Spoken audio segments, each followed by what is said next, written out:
Hey guys, welcome back to Java tutorial series. In today's lecture, we will be studying about arithmetic operators. First, let us understand what is arithmetic operator.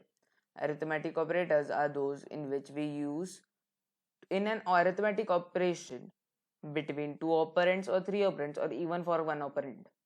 Arithmetic operators are of three types: unary operators, binary operators and ternary operators. First, let us see what is a unary operator. Unary operator is used for one operand equations or operations. First unary operator which we use in Java programming is unary plus. Unary plus is used before the variable to keep it unchanged. Example: a is equal to 9 semicolon plus a semicolon system.out.print a. This will give output of the given program or subprogram as 9. Next is unary minus. Unary minus is used to reverse the sign of the operand declared earlier. Let's see this with an example. A is equal to 9 semicolon minus a semicolon system.out.print a. The output for this will be minus 9. Next type of an unary operator is unary increment and decrement. Unary increment or decrement is one of the important unary operators which we use in Java programming. Unary increment operator is used to add 1 to the variable declared, and decrement is used to subtract 1 from the variable declared. This both can be declared in two ways. First method is prefix. In this, the increment or decrement is used before the variable to use the increased value in the expression. To understand this, let's take an example. A is equal to 3 semicolon, b is equal to 4 semicolon, plus a semicolon, c is equal to a plus b. I will assume that I have declared this variable earlier, and the answer for this will be 8 instead of 7 because we have used increment operator to increase the value of a by 1. The next method is postfix. Postfix is used to increase the value or decrease the value of the given variable later on during the course of the program. It is done by just simply adding 2 plus or 2 minus sign after the variable. Let's see this with an example. A is equal to 3 semicolon, b is equal to 4 semicolon, c is equal to a plus b minus a. The answer for this expression will be 3 instead of anything else, because c is equal to a will have a value of 3, plus b will have the value of 4, and minus a will have the value of 4 because the value of a was changed later on during the course of program. Hence the answer will be 3. Next type of operator is binary operator. Binary operators are the one which use two operands and some arithmetic operator. Some examples of binary operators are as follows: addition, subtraction, multiplication, division, modulus, / remainder.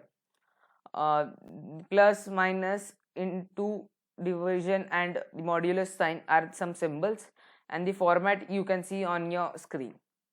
Shorthand operators. Shorthand operator is the shortcut method for writing the binary operators. Here are some examples. For division, instead of writing q is equal to q divided by 8, we just write q division symbol is equal to 8. For modulus, m is equal to m modulus 3, we just write is that m modulus is equal to 3.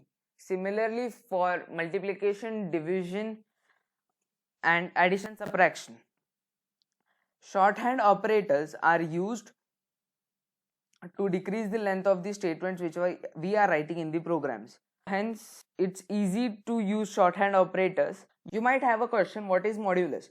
Modulus is used to find the remainder of a given equation. For example, we have a equation like a divided a modulus b.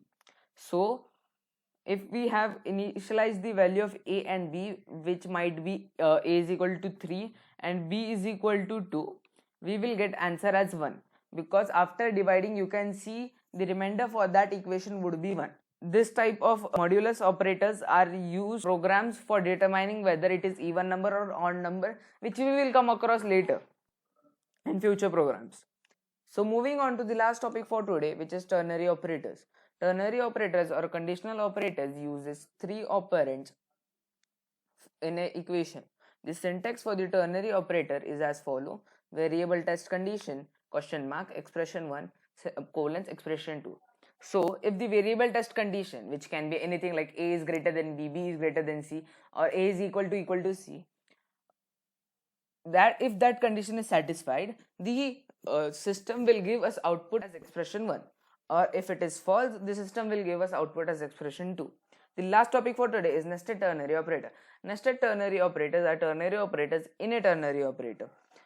To understand this, let's take an example. A is greater than b, question mark, a is greater than c, question mark, a colon c colon b greater than c, question mark, b colon c. So if the first condition, which is a is greater than b, is true, we will move on to the next ternary operator, which is nothing but has a condition of a greater than c. If that condition is true, we will get a as our output. If that condition is false, we will get c as our output. Or if the first condition is only false, which is a is greater than b is false, then we will move on to the second ternary operator, which is used b is greater than c, question mark, b colon c. If the b greater than c condition is true, we will get output as b, or if it is false, we will get output as c. That's it for today. Thank you for watching this video. If you have any sorts of doubt, you can ask me in comment section below. The PDF link will be shared in the description box below. Thank you.